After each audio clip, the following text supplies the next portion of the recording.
Hi, you're welcome to my channel. So in this video I'll be showing you how to make this beautiful halter neck dress. Okay, a backless halter neck dress. So I'll be using this plain crepe. So see the way I place it, the selvage is at the upper and the down part. So I'm going to pick one end and fold it on bias just like this. So pick the one of the end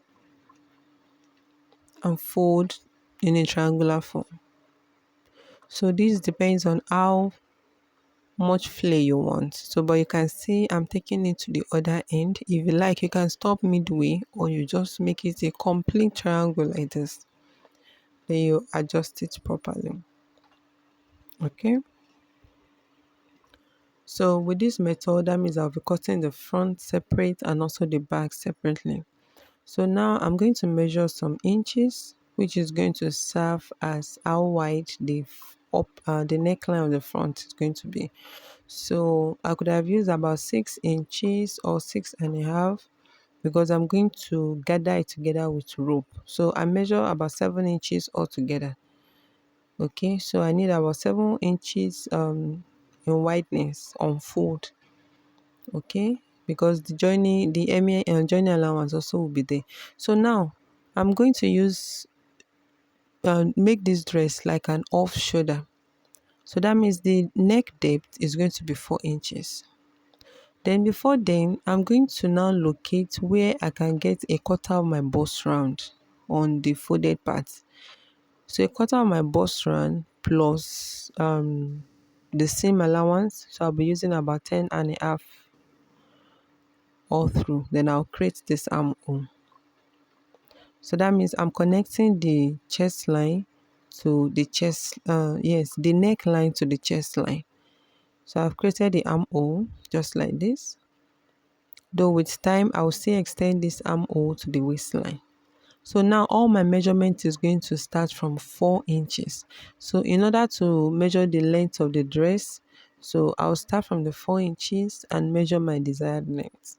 So this dress is somewhere above the nail. It's not even on the nail, it's above the nail. Okay, so I'm going to measure the length all through, connect it together and cut it out. Okay, so that is it for the front. So I want to secure with pin. Okay, so now also from the neck depth, I want to locate the waistline because I will need it for the back pattern. So I'm going to mark where the waistline is. So this is the waistline for this particular measurement. So I'll just trace it out. Okay, so let's cut the neck depth. So remember I said the neck depth is 4 inches, just like when you are making an off shoulder. Then I added 1 inch for folding at the top. So that's why I have to go above my marking. So now let's bring in the remaining part of the pieces. Then I'm going to refold again. So in total, this fabric is about 2.5 yards of plain crepe. Okay, you know it's flare, so it consumes more fabric. So I'll fold it the same way and place the front pattern on it again. Make sure it is well aligned. Secure it properly. Okay.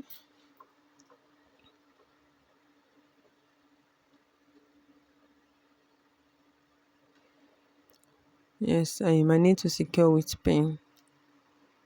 So remember the waistline that I marked. So I'm going to also transfer the markings to the back piece because that is all what we need for the back piece. You know it's backless, so that means the back dress is going to be starting from the waistline. So I added 1 inch for folding, like in order to fold the edge there. So just add 1 inch all through. Don't mind me, I stop halfway. You see, I've completed it. So just add one inch so that I'll be able to turn that part. If you like, you can use bias to turn it, or you fold it accordingly. Okay, then the length also is going to be the same.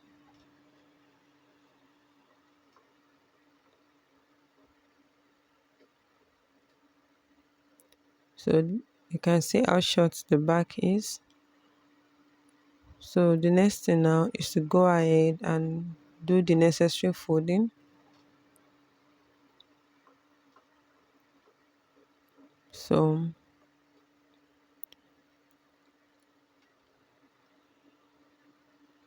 I need to trim the armhole area properly. So you can see how to extend the trimming to the waistline.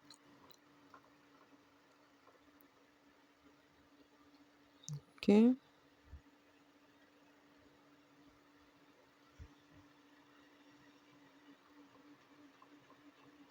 So I'm going to top stitch, fold the neckline and top stitch. You know, we need to create a channel where the rope is going to pass. So that means there should be up to about ½ inch space in your folding.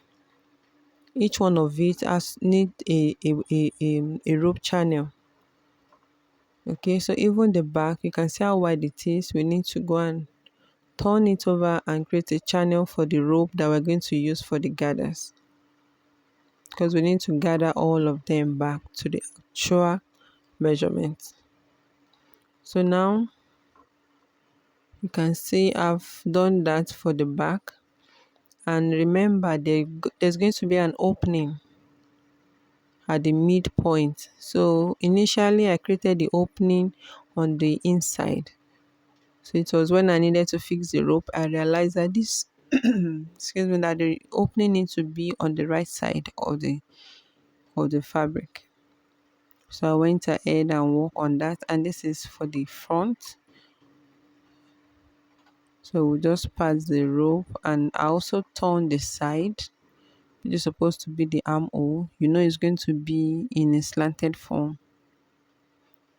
Note, you can also make this dress in a long form, but in order to do that, you might need up to 3 inches, 3 yards or 3.5 yards. Okay, so this is the rope. I just cut it out. That's even measuring. I think altogether is about, is it 40 inches or thereabouts. Just make sure it's long enough